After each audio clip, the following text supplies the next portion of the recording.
Two of them.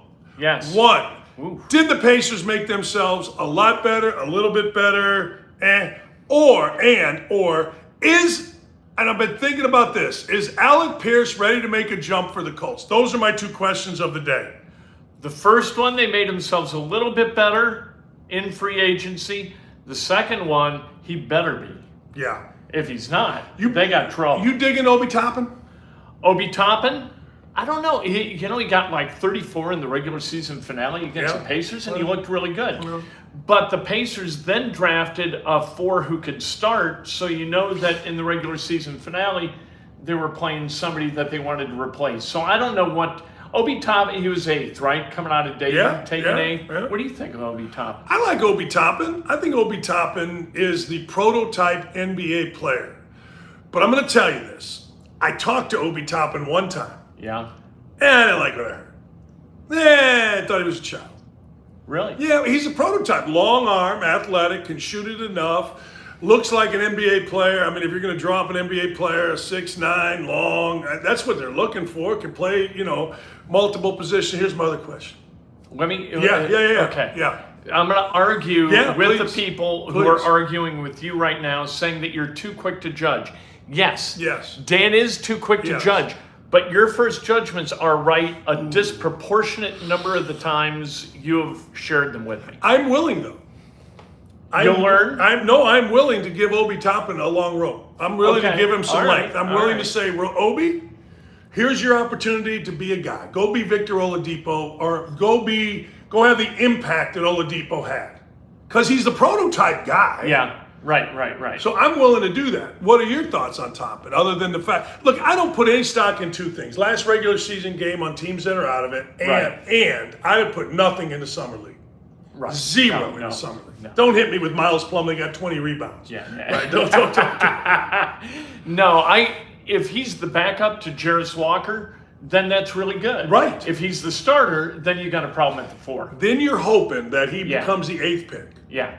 Because you took the 7th pick and you're trying to start him. Hope's a bad strategy. But all right, logically, you took the 8th pick, you mentioned Walker, and you said he's expected to start. Right. All right.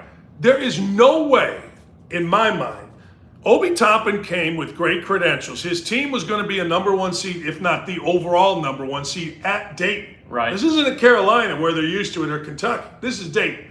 So there's something about him that made that team really good. Now, then, he's been in the league. He's been NBA coached. If he's any good, like if he's just, I don't know, there's no way a rookie who's 20 years old or whatever Jarris Walker is should beat him out. Logic says he shouldn't. This isn't the number 1 pick in Walker. And if he can play, would Thibodeau have found a way to get him to play and compete successfully? Because we know that all he's about is winning. That's it. He no style points, zero, no Particularly in New York, charisma. there's nothing. No. Right. No, and that's a great point. Like, they couldn't get rid of him quick enough. He started yapping at the end of the year, which isn't great. Don't need yapping. I don't need yapping. Indiana basketball, make this a showy thing. Shut the f up and play. In football, shut the f up and play. Anyway, I'm with you on that because Thibodeau don't care. No. He don't care. No. Thibodeau is the ultimate, hey, look, just win, baby. Yeah, it's interesting. I saw the move. My initial reaction was, yeah, okay, I like it. I do. And particularly if he is going to be a backup, I like it. Makes you deeper. But let me go this route because you're famous for this. You are famous for this saying. Nobody builds the bottom of a roster better than Chris Ballard. Yeah. Are the Pacers building the bottom of the roster with Shepard and Walker and Toppin and... I think that they're now doing the same thing, and that is that they're hiring prototypes, like you said. They're hiring physical characteristics and guys who've been drafted highly, like Halliburton, drafted highly. Yeah.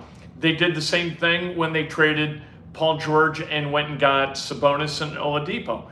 They got prototype guys who were taken at an elevated level in the draft, hoping that they were going to turn out to be what everybody thought they were going to be. And the Colts are doing the same thing. And if it works enough of the time, you wind up with a 45-win team, right? If you're the Pacers, That's the hope, right? Yeah, that they go from 35 to 45. Yeah, and then you got to go. And if you get 50, then you've done a great job. Oh. Yeah. Yeah, but then you're back in this hamster wheel of bullshit. That's what I'm saying. Yeah. So the question then, and I think this is the key to the whole thing. I don't think the key is Jarence Walker or Shepard or Toppin or even Halliburton. I think the key, Halliburton being healthy, but I think the key is this: is Miles Turner going to become an adult? And we've talked about this before. It's cute that you're 6'10", 11, 12, 13, whatever the hell you are, and you're coming out of college and you're 19 years old and you stand around and shoot threes. Yeah, it's cute. But now are you going to become an adult? Are you going to become 20 and 10? Why should not the level be 20 and 10 for this guy? He's this wide, he's big as hell, he's got every skill, he's been in the league, he's now an adult. Why isn't that the level? People want to argue with me that he still should be out shooting threes. He was there this past year, right? He was like an 18 and 10 guy. I'm going to look it up. He was. He ended up like 15 He was closer and 9. to 20 and 10 than 12 and 6, which is what he had been. Yeah. Was he that because it was a contract year and he needed to make his money, which he got? They extended him before the end of the year. Or did he actually become an adult and understand how to play and become kind of the guy whose body he's become? 18 and 7, up from 13 and 7, 7.5. Wow, Why that's can't so good. just stop with? I'm not saying don't shoot a pick and pop three, but don't stand up. He should. No, it drives me nuts because Boyle said, "Well, what if he doesn't want to? I don't care if he doesn't want to. What if the coaches?" That's the NBA to me. I know. Like guys saying, I know. That's not how I'm building my career, coach. What are you out of your mind? But that's what I'm saying about him. His career is now stagnant. Yeah. We're all celebrating 18 and 10, 18 and 7 out of a guy who, I don't know, what's Embiid getting, 25 and whatever. He still makes a 3 or 2, but he goes on the block. He plays in the middle of the floor. He plays at 12 feet in a lot. What does a Jokic do? Jokic shoots a 3, but that ain't his thing. He's out there, but he goes on the block. He plays in the middle of the floor. Name me any of these big guys whose teams are pretty good. But he's a crazy good passer. Crazy and good. Miles Turner can't do that. Can he not, or has it never been designed for him to? Most passes out of the post are by design. They're almost like NFL patterns. He's like, I know. Goes to the guy right where he needs it to put it in the bucket. Oh, you're talking about Jokic? Yeah. But I know, but anyway, I'm not saying he's as good as Jokic. I'm not saying he's as good as Embiid. But if he's not, then what is he here for? What's he here for? Right. If he can't be a component to a championship guy, what's he here for? And we've talked about this before, but there's a great book called Super Scout that Bob Hamill co-wrote with a guy who was a scout for the Orioles, and he said the whole thing flipped when the new GM said, "Bring me guys you see winning a championship. We're not here to fill a roster. We're here to win championships," and it all flipped. That's where me, Indiana fans, have a complete disconnect. Because that's all with Indiana basketball, that's all I give a shit about. I don't care about somebody's YouTube page. That's where Pacer fans and Colts fans and I have a disagreement, because I don't care about cap space or great draft. He's playing checkers or chess while everybody's playing. Yeah, screw you. Look, win a freaking game. That's it. That's all there is. Are you bringing players good enough for the Pacers to win a championship, get to the Eastern Conference Finals even, get to the NBA Finals? I don't know. It certainly seems like Miles Turner in the modern NBA should be a guy that should be a better player on a better team than what it's been. Would you agree? Go ahead. Yes. But is being a general manager for a team about building a roster that can win, or building a roster that you can sell hope that they're going to win? If you're an owner, you sell tickets doing both. Yeah, that's. So do what you got to do to sell the hope. The hope. As I've been saying to Indiana fans, yes, I'm wrong. But really, am I wrong for 23 years? I'm wrong with this? Am I really? Really? Colts fans, I'm wrong, but am I wrong now going into 8th year or 7th year, whatever it is, of Ballot? Am I really wrong after 20-some years of saying, look, this guy doing this bullshit ain't going to help you win a champ? Am I really? Look, jobs that pay as much as those jobs. Here's the difference in a job and a lifetime or a lifestyle, whatever. You work your bag off at grunt shit to become a head coach or general manager, right? You do. And it's a lifestyle. It's a like Frank Vogel, just a video grinder. Right. It's a lifestyle. And then you get there and then it becomes this. For most people not named Doc Rivers or Tom Thibodeau or Larry Brown, it's kind of a one and done deal. Yeah. So and that includes general manager. Yeah. They don't recycle general managers much in the NFL. They really don't. So is it a look, I want to keep the gig and keep the, or is it, screw it, I'm all in on winning a championship and this is what I'm going to be about. 95% of them are about that. You know that. The first. How do I keep my job? Right. I got to keep my job. We have the best here in Ballard. You'd say whatever you want. We have the best. Him keeping his job after that shit last year, whatever job you guys are, as 52 people looking here, whatever job you all are at, study Chris Ballard, because I'm guarantee you his shit travels to a mill job, a broadcasting job, a sale. His shit travels because that line of bullshit that he's got going. Tomorrow's a brighter day, Skip. Yeah, is that right? I was looking at it, they said the Colts roster is like 30th or 32nd worst in the AFC. Okay. Let me ask you this. So how does it not become that? And I looked at Alec Pierce. I said, how does all of a sudden this roster go to, well, you know what, we are better than what people think. And I'm thinking to myself, okay, you kind of know Jonathan Taylor, right? You kind of know Pittman, you kind of know the quarterback. Who is in that whatever? And you don't know the rookie, so I can't tell you. But I would say as a rookie, that Downs kid or Alec Pierce has to be a real guy for that roster to look a lot better because you're talking about a playmaker. And the interconnectivity of people on the roster is so important that, like last year, you can blame everybody else crapping the bed on Matt Ryan. He couldn't play. The whole thing was mismanaged. You put Ellinger in there, then you've got Foles, and you've got Ryan. You're doing all this crap that makes it impossible for anybody to perform at a high level. So is that on the receivers? Is it on the quarterback? Who's it on? Is it on Reich? They bounced Reich the hell out of here. The connectivity of all of that makes it really, really hard for us on the outside to isolate the problem. But they've got to do it within that organization, and they believe it's a quarterback, and it better be. Well, they've believed this to quarterback for how many years now? It's been a long time. Although I'll say this. Now, correct me if I'm wrong, but the word on the street was they were happy enough with Phillip Rivers and they wanted to get Phillip Rivers another year.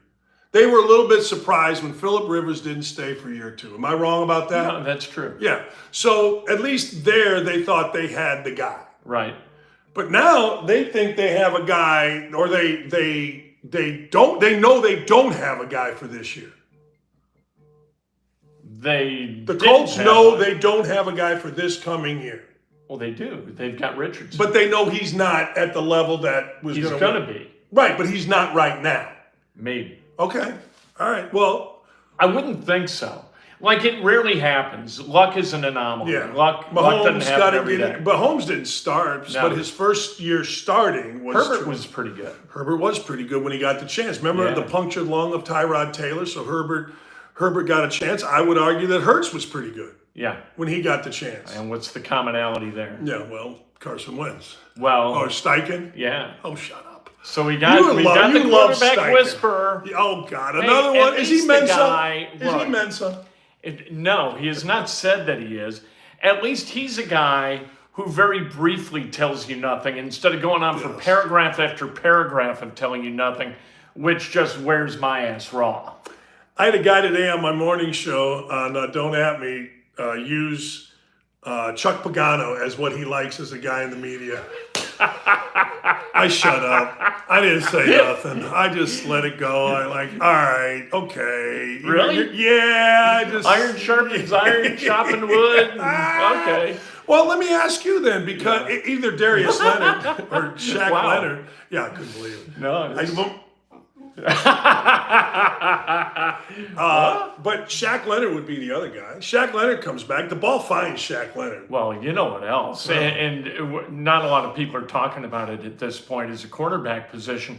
You got 2 rookies in Dallas Flowers at the outside corner. The corner, yeah. Yeah, you got Kenny Moore at slot corner, but the 3 guys who are supposed to be the outside corners, I don't know whether they can. But I guarantee you, Ballard doesn't know whether they can play. But if one does play and play well, real well, not indie media well, not Ballard well, I'm talking about legitimately well, that raises the level of, I'm just talking about the roster now. Yes. Because we've said that on this show, this roster is garbage when you look at corner, when you look at wide receiver, when you look at tight end, but it also, somebody's going to play those positions. Yeah, you have to. Right. You can't go out there with 9. Unless you get rid of get a fullback in there and get rid of the tight end. So somebody is either going to emerge and make the roster that much better, or they're going to do exactly what national people are expecting the Colts to do, which is just be bad. The worst roster in the AFC according to ESPN's whatever. That would, to me, get Ballard fired. That's because of that trade. The Gilmore trade to Dallas is malpractice. Like that's horribly. And here's what I would like to know from Ballard. I would like to know if there was some kind of agreement between he and Gilmore when Gilmore signed, like, if you're not happy, if you want to go win, you don't feel like you can, we will accommodate you. If he did that, tell us. If you did that, fire yourself. Yeah, right. Quit making these dipshit deals. No, that's terrible. Quit trying to appease so that, one of the things, what did I just read? NFL players and NBA players are watching how teams are treating players. Did you read that? Yeah. And I'm sitting there going, there's your Gilmore answer. Yeah. Kiss my ass. Right. Be an employee. Right.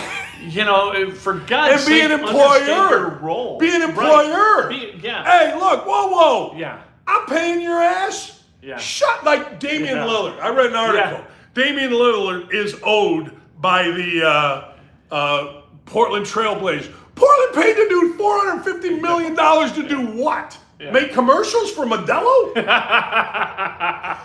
I got 2 words. I'm trying to turn my light off here, but my ass.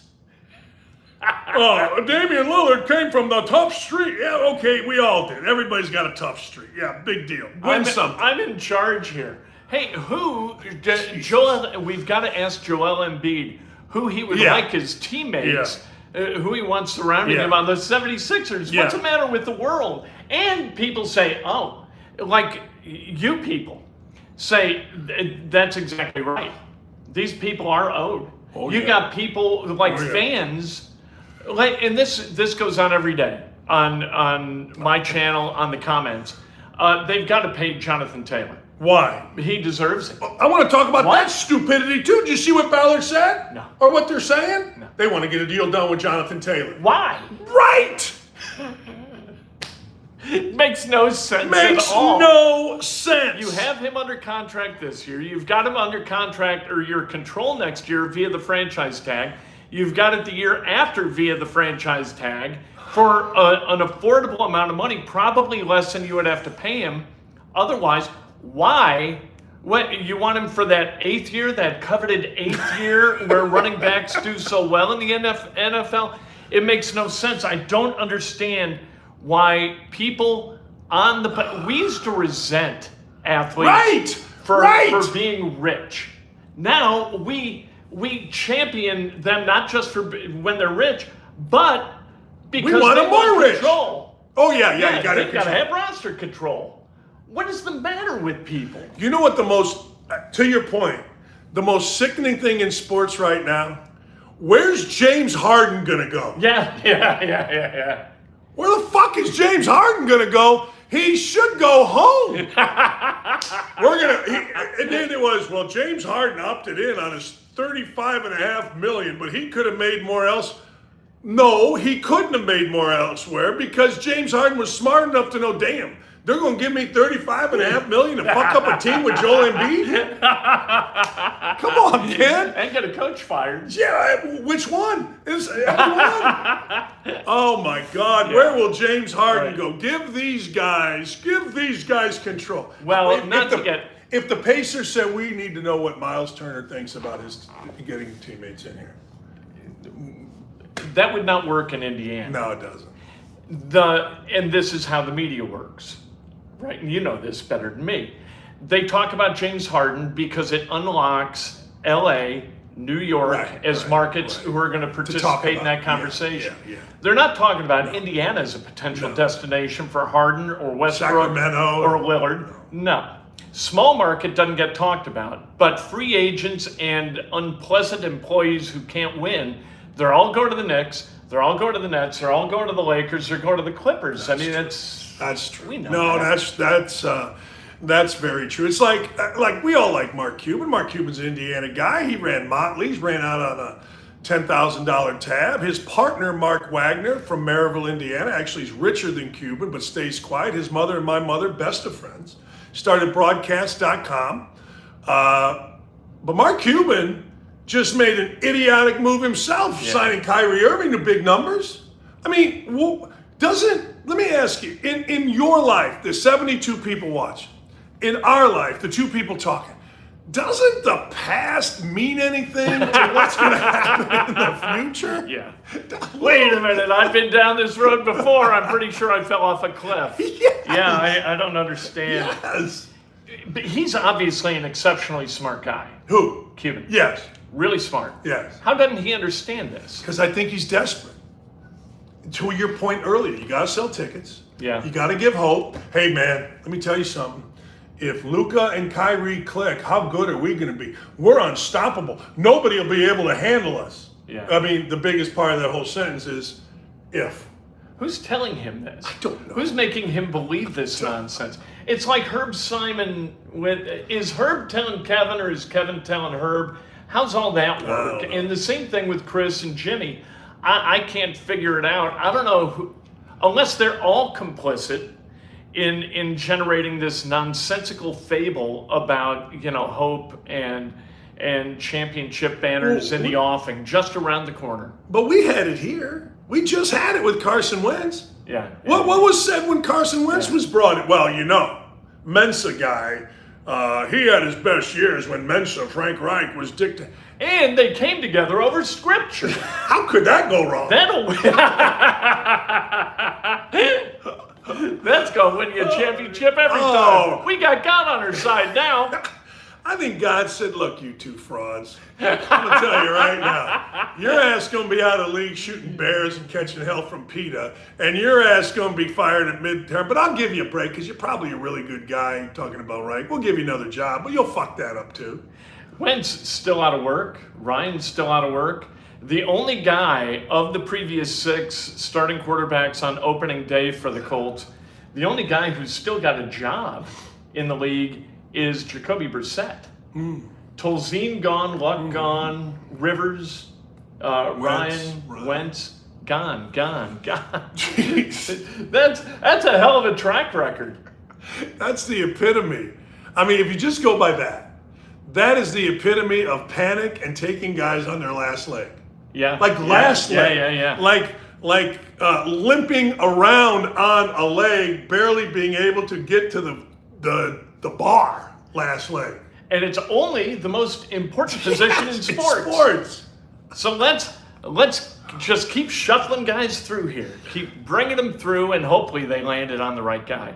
Yeah, we'll see, and then people can debate it, and everybody. And that's the fun. Yeah, and everybody's debating it from a point of ignorance. Yeah. Like whether you're for it. We don't know. No, we don't know. And you're not. Don't tell me he looked really good throwing the ball in his shorts at camp, which is what you're going to read. I know he did. But he's thrown against air. I don't even want to hear about. I don't even want to hear him throwing the ball in camp. I've gotten to the point. I used to be like, oh man, I can't wait for an exhibition game. I want to see who can rush the pass. I did. I literally was that guy for a little bit, and I'm like, oh, this is stupid. Yeah. It don't matter. And I remember going out to the summer league, doing a game 4 years ago, doing games out there, and I'm like, Yeah, this ain't. No. Lonnie Walker ended up playing well this year, but Lonnie Walker Jr. dropped 36 in a game, and like, oh man. That is the sad part of what we do. Yeah. When we come to the realization that what we're watching is of no value. That's when you're describing something that you're aware it's valueless. You become. Well, then let me morph into baseball first. Yeah. First half of the season. Yeah. Is it valueless? It gets you to a level, and then you got to make a decision. Are you going to go get Rick Sutcliffe, or are you going to sit still? You know, Rick Sutcliffe, for those of you that are too young, went 16-1. And in our heyday, first time the Cubs got to the playoffs, so he will always be a legend. Don't add us about Big Red, the Red Baron. Anyway, I move on. Right. It is. You mean like trade deadline? Yeah, stuff? trade deadline. Like all the. If you're the Cubs, are you a buyer or a seller? You're a seller. You're done. It's over. You get rid of everybody. But the Central sucks. I know. You can win the Central. Okay, you so win the Central. so the Reds could win the Central. Definitely. So what's so it has mattered to this point. Yeah. Yeah. Oh, yes. Does it matter as much as post trade deadline? Because there are teams that are going into the shithouse. Right. And then that doesn't matter. Meaning, if the Cubs trade off whoever you think is good on the Cubs, Hendricks, I guess, is pitching well. The second season doesn't matter. You're watching nothing that matters. Right. Stroman. Phil Schwartz or whatever, the first baseman that came up and hit home runs. Yeah. What was his? Frank Schwindel. Frank Schwindel, yeah. That's him. And Patrick Wisdom. They were trying to beat. Wisdom's hitting under 200, by the way. Well, of course he is. But this is a surprise. He was in the minors for like 11 years. You think it was like Major League Baseball conspiring against him, not letting him show his genius? He was too handsome. You know, I'll tell you this, though. Like, I don't subscribe to the Marquee Network because I don't think I can. Although I'm not. Now it's going to go like an over-the-top thing where you can pay $25 or $27 a month. I'm not doing it. I won't do it. I'm not putting that money straight into Ricketts' pocket to somehow. Right, just continue to keep it in his pocket. Yeah. You know, spend some money, I'll spend money. You don't spend money, I'm spending no money. Well, this, not to get political, but this is the first time in my life I didn't want to pay taxes. Because all I saw was billions going to Ukraine. And I'm not going to lie to you, I don't give two shits about Ukraine. I give a shit about you, me, where we live, who we are, gas prices, and all of a sudden I'm like, I'm not paying for that. And it's the same thing I can see in big. I get the Marquee Network with Xfinity and what I got, and I like it. Yeah. Because it's a filler. Right. It's not like I've said. Sunday afternoon, what else are you going to do? Right. And Cubs are on the road in San Francisco. Right. Game's on at 10. Like, I've always said this, and I think you'd agree with this. I want the Colts, the Pacers, the Cubs. I've actually gotten into the Reds because I've enjoyed watching them when I've watched them. I want them to be really good for a lot of reasons. One of the main reasons is I want appointment TV. Yeah. In August, I want the Cubs playing the Cardinals to see who's moving in the first place. In September, I want to watch the Cubs playing while I got the Colts going. I want the Pacers to be really good because I want appointment freaking TV, but I'm not watching shit. Right. And I'm not going to watch a 35-win team. I'm not going to sit there on the radio, and you wouldn't either, excuse the shit that Saturday and Ballard and Irsay gave us the last 7 games of the year. Yeah. We're not doing that. We're too old. No. And we can see it. Right. Like, and that's what the 25-year-olds don't like about us. Right. Because we understand and they don't, and there's a jealousy. I firmly think that. Here's what I used to do as a Cub fan. Yeah. I'd look at the standings, like say right now, and they were always out of it. Yeah. And let's say they're 10 games out, right? And statistically, 10 games out on the 4th of July means you have very, very little shot of making the playoffs or doing anything good. But my younger self would be like, well, Oh, yeah. if they sweep this series and can top off 2 games this week, they're down to 8. And if they can go in, and now next week they've got the Cardinals, and if they sweep that, now we're at 5. Yeah. And invariably they'd lose 10 in a row and it'd be 20, and I'd do the same thing. And my dad, when I said that kind of thing, it just kind of like, and shake his head. And I would always bring up, remember when Fuzzy Zeller won the Masters? Yeah. So Fuzzy's from New Albany, and we lived in New Albany. Yeah. And I said, Dad, he's still in it. It was Ed Snead, Watson, and Fuzzy. 3 holes left, Fuzzy's 3 back. Like he's goddamn 3 back, you out of your mind. And he went back to sleep. And Fuzzy won in the playoff. Yeah. So from then on, everything that was improbable became likely because I was right that one time. That is the psychosis of being 12 years old. Well, when I was 1969, I was 7. We're at we're at opening day, Wrigley Field. Cubs are getting beat. My dad had an apple dropped on his toe. We left. He busted up his toe. Long story short, I can still remember we're on Lakeshore Drive. Willie Smith comes up, grand slam. So from that point on, we're like, Dad, they can still come back, man. Remember Willie Smith hit the guy's line? But now you're like, all right, you get into stats and you get into what's happened in the past and you go, okay, it's not going to happen. But what you watch, like I believe what I watched the first 2 months of an NBA season doesn't matter. Yeah. I mean, it does, but I believe it doesn't. And what I watch out of my team that sold everybody off doesn't matter in baseball.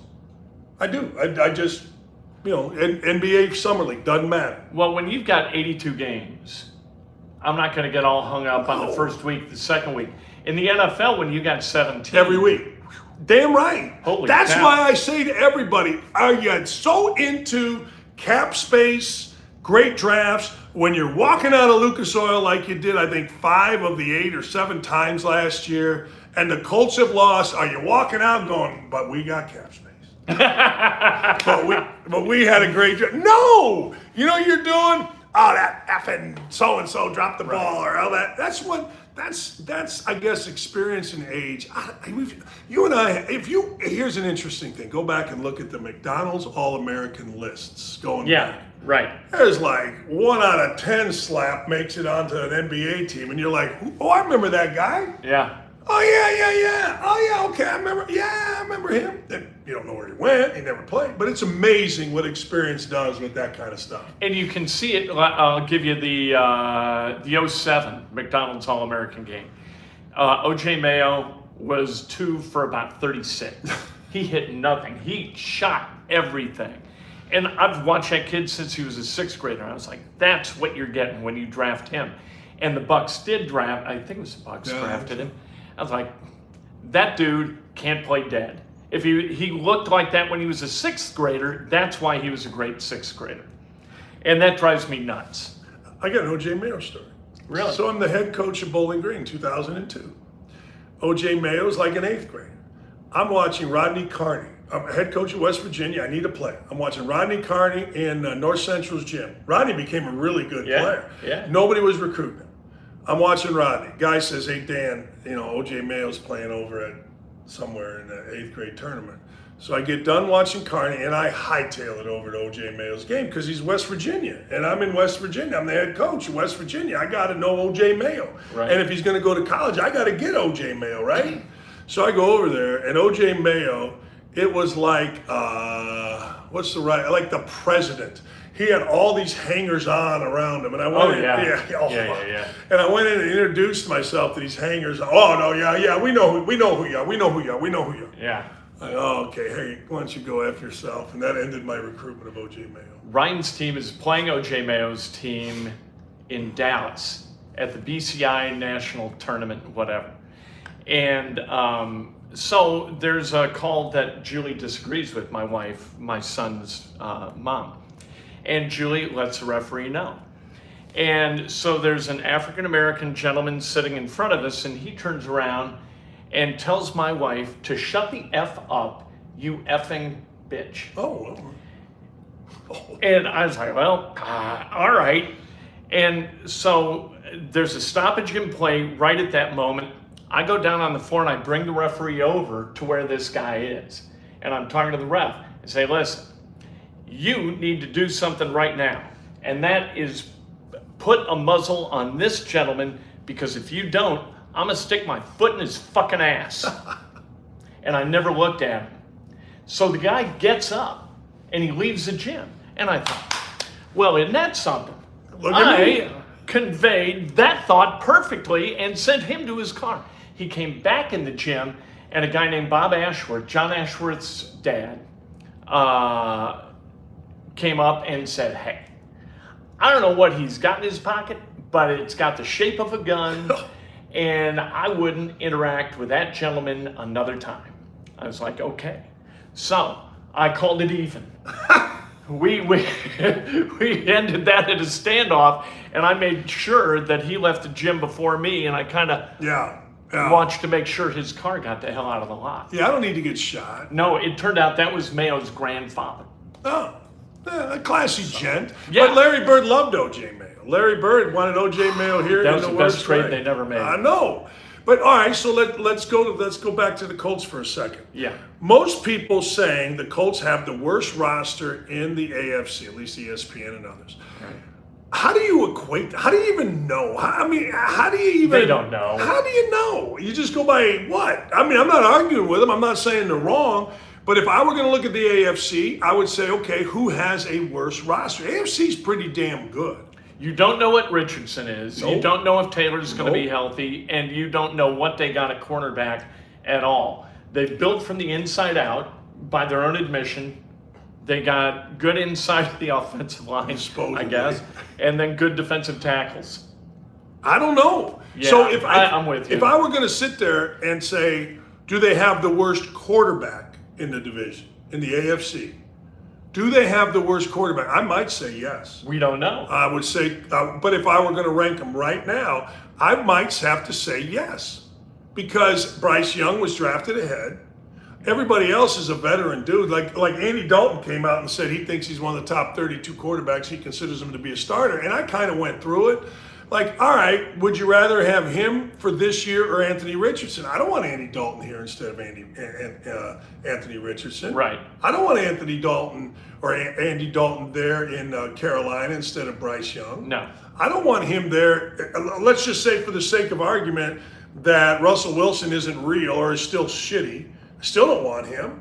I don't want him over. Let's say that Geno Smith goes the other way. He was good last year and now he falters back. I still don't want Andy Dalton.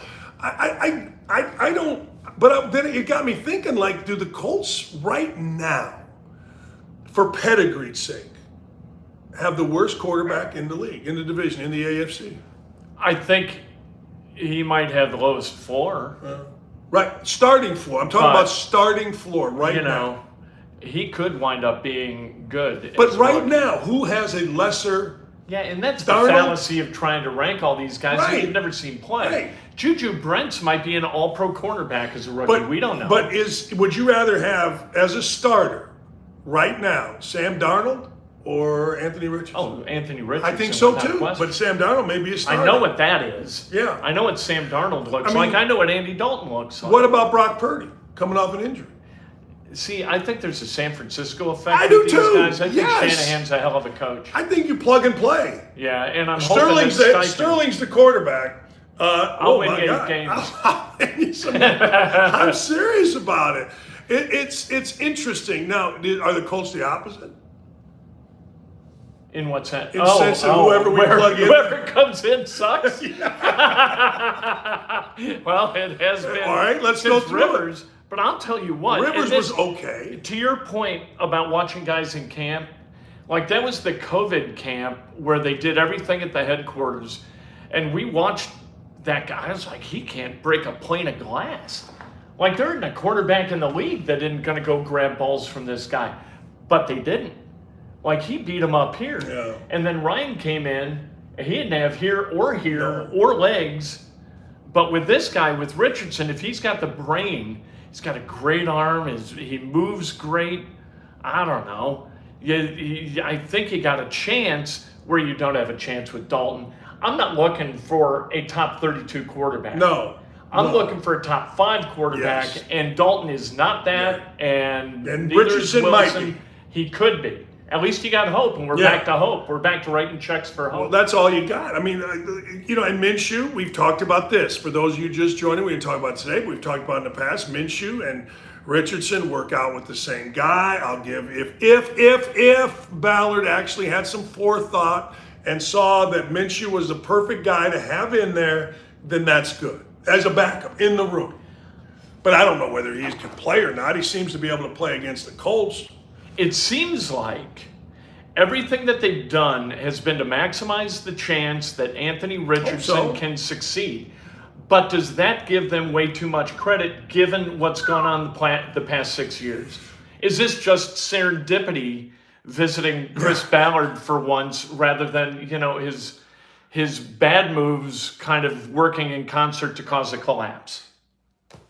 Yeah, I don't know. I know this. I know this.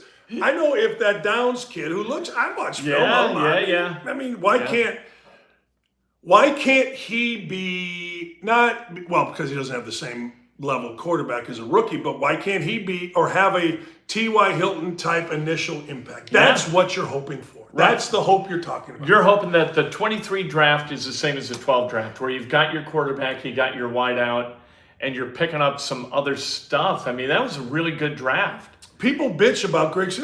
Do whatever you want with Grigson, but that draft, and that was really good. Vic Ballard was really good. And that draft set a record for yards by a draft class that I think is still standing. And it wasn't all luck, and it wasn't all Hilton. I know it was Vic Ballard was good, and then he got hurt, and they never really had a career. A lot of people forget about Vic Ballard, but if you look at his rookie numbers, they're pretty good. He was tracking to be a good player. And then there was a couple other guys in there as well that I Fleener and Allen, and that was overall and the trade up to go get T.Y. Hilton.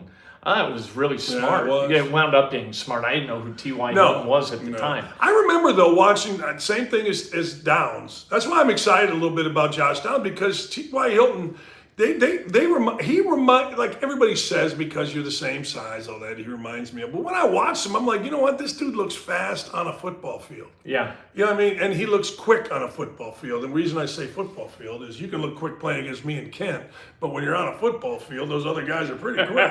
You know what I mean? That's why I look at it. At least they went back to drafting speed. Minus Juju Brents, everybody's really fast. Downs is fast, Rush is fast. Hull, I kind of like Evan Hull. My eyes keep going to him when he works out. Like he moves like a running back, like a guy who's going to catch a ball out of the backfield. And I'm trying to think of the guy with the Patriots who he reminds me a lot of, and I'm spacing his name. But this and the, I think that Brett Freeland as a potential tackle early in the 4th round, a great athlete. His dad's a great athlete. Mom was a great athlete. Yeah. He's a guy who maybe plays right tackle, and you move Smith in to right guard, and you have the highest paid center 3 in the world ever. It's a record never going to be broken. Because people are going to learn. Yeah. The left guard, don't do it. All right, before we go, Ballard rule. I got to get your, is Joey Chestnut, Westfield's own Joey Chestnut, Yeah. Is he an American hero for what he did yesterday? Did you see what he did? They canceled it. He went out and said, no, we're doing it. ESPN said, we got you. We're putting it on the deuce. We're getting our guy with the hat who's the greatest introducer of human beings alive. Right. Is he an American hero? Is Chestnut moved into that status? I think he is, because he's a really, really nice guy, and that counts for something, right? Yeah. And his wife, they're either called Filipino corn dogs or Korean corn dogs, but they had him over at Sullivan's, he and his wife. I went over, I saw Pat and Terry Stacy and Denny Smith and Dave the King Wilson. They were doing their show, and so I stopped in and said, hello, hey, Joey Chestnut's over there. I was like, what? Yeah, he's giving away corn dogs his wife makes. I said, well, that's odd. Went and got one, absolutely delicious. Really? So yeah, I love him. I love the Chestnut family. I do too. Like, he just said no. He did not take no for an answer. He said this, and I like people that give a shit about what they're doing. You can make fun of the eating contest, and they do. They make it a parody with the introductions and all that. But you got to give a shit about what you do. What you do has to be the most important thing in the world to you. And that is Joey Chestnut with the eating stuff. And he's a one of one. He's one of one. We don't know any. They had the Kobayashi guy. Right. He's gone. I don't know where he's gone. He got mad about money. The other guys, I don't know who these people are. This is Joey Chestnut's world, competitive eating. Yes. And he makes a lot of money doing it. Yeah. He made another 10 grand yesterday. I don't blame him. I'm sure they gave him to appear money. Would he have gotten the 10 if they didn't hold it? Well, I didn't think about that. That's a great question. I don't think he's a mercenary about it. I think he probably gets appearance money. He's won 16 times. I know. He's got to get appearance money. Got to. That's a tough thing to do. You know that, that's got to be difficult on the system. That's a tough way to make a 62 living. dogs, That's an hour off his life. I read where every dog is 10 minutes. Really? Yeah, because of the sodium. Every hot dog you eat costs you 10 minutes of your life. Even for people who don't eat 62 at once? Yeah, look it up. You'll see that. Yeah. This is terrible news. This is how many. Don't go to the Portillo's newsletter because they're not putting that in there. Remember at Jackson Heights when we lived there at the same time? They had the oven with a little grill on them, and I'd put hot dogs. I ate that like every day. I ate 3 hot dogs. That was a half an hour every day that year. Oh, that's going to cost me about a week. Yeah. Oh, yeah. Well, I used to put them in my mac and cheese. I'd make hot dogs, make the mac and cheese, Kraft, stir it up, cut the hot dogs up, throw it in there with some ketchup, and I had dinner. You're very industrious. I was culinary. I was Totino's. Oh, yeah. And hot dogs. I would put them on a bun and put condiments. Do the condiments, are those a mitigating factor, a health-related positive? No, it's the sodium in the dog. Mm-hmm. Tom Tolbert, remember the name Tom Tolbert? Tom Tolbert played in the NBA, played at Arizona. He's a very popular radio host in San Francisco. He's from San Francisco. I went out there with Lee. I went out there to a game. Dave Fleming was one of the announcers. Dave and I worked together. Tom came in the booth. We had a little suite that they let us sit in. Tom came in and he had a heart attack, and we were talking about it. I go, so, what do you got to do? He goes, can't eat hot dogs. I go, what the fuck do hot dogs have? Meat? He goes, no, not the meat, it's the sodium. Oh. He goes, sodium kills your heart as you get older. So I started looking at hot dogs. Didn't stop me from eating hot dogs. I had 3 yesterday. But, I didn't realize this. So don't eat hot dogs. All right, well, would it be considered suicide if on your deathbed and a doctor says, look, he's going to die within the hour. If you down 6 hot dogs at 10 minutes a pop, would that be considered suicide? Is that I think that's the greatest thing ever. I mean, that would be, why don't you kiss my ass? I'm doing what I want. Thank you, Doc. That's fantastic. I always said I'm dying. If Lee's chase it with a beer and a cigar. Yeah.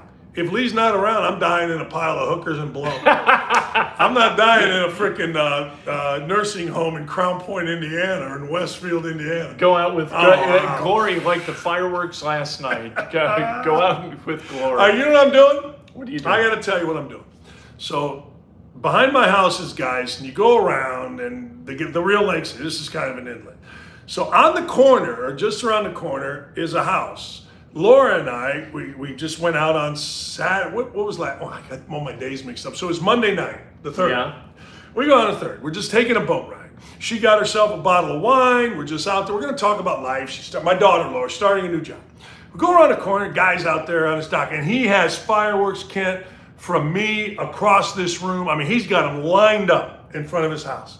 So that's cool. So we take our little lamp. It's starting to get dark. It's getting darker. Now it's getting to where fireworks are going off everywhere. So we stop in this little other inlet right here, and we just sit. Laura has her wine. I've got my Diet A&Ws. Next thing you know, this dude puts out a firework display that I'm telling you the city of Maryville never had. Really? The city of New Albany didn't have. So I wrote him a note today. I don't know who he is. I don't know his name, but I know which house. I'm writing him a note, and I'm putting in $100, telling him thanks for doing that. I got a great night with my daughter for free, and put this money to next year's fireworks because it was so freaking awesome. How are you going to deliver it to this guy? I'm putting it in his mailbox. Oh, wait, does he have a... His house is right around... Oh, okay. So you can get to his house. I can get to his house. You know where it is. Yeah. I thought you were going to do it by boat. No, I might. Just put it in a bottle. Oh, that'd be cool. What a nice thing that would be. All right, float it up there. That's fantastic. Good for you. Yeah, the guy, he gave me a great night. He gave me a great night with my daughter, and we were sitting out there, and all of a sudden there's fireworks over here, and this dude, I don't know, he had to spend $20,000. I'm telling, I've seen better, I suppose. Maybe last night on Geist was better. I didn't go, but this dude had to spend so much freaking money on these that he gave me a nice night, a free nice night with my daughter. So I'm slipping him a $100. And you know what? This guy, I think, has got enough money that the note. I think the note $100 would be kind of crass. I agree. You could just put the note in and save That's the $100. what I'm gonna do. Do this. How much are bikes? $250. That's a little steep. But you could say, I'm going to make a donation to my bikes. yes, right. Yeah, the 100's crass. I'm glad. I wanted to say that out loud. Lee's not here. I would have asked her. I can't get a hold of her for a while. She's in a bunch of stuff. So I did that as a test balloon to see if the 100, I thought it was a little crass. The guy doesn't need my 100. He'll use it on, whatever. But it was a nice night, and I liked it. I've got a guy that I know goes out with like his family on a boat. He has no idea how boats run through fuel. So at the end of the day, it's a full day of boating. He comes up and says, here's for gas, and he gives the guy a 20. Oh, jeez. The guy's like, why don't you put the 20 back in your pocket? Yeah. And not like, oh, no, you keep the 20, but are you out of your mind? No, don't. Yeah. If you're going to give money for a full day of gas, give them 100 minimum, because it's 300 to fill a tank. Yeah. I mean, here's $10. Thank you very much. We had a wonderful time. Here's another $5 for the chips. People, what are you gonna do? Hey, Otter Creek, I think I got you guys, Sean Black. I think I got you guys a fourth that you're gonna enjoy playing in the outing on Monday. So there you go. Beautiful. All right, brother. Another Anything else? Show. Subscribe. We're not Absolutely. good enough on subscriptions. We need to tell people on the front end. Good God Almighty! Subscribe and follow me on Twitter. Although I don't know my Twitter, it's at Sterling KE something. 5 numbers. Easy to find. If you guess the 5 numbers right, I'll give you the 100 that Dan was going to give the fireworks. No, that 100's going to lunch. I got to do some errands today, and I'm going to lunch by myself. My favorite partner. We'll see you brother. next week. See you.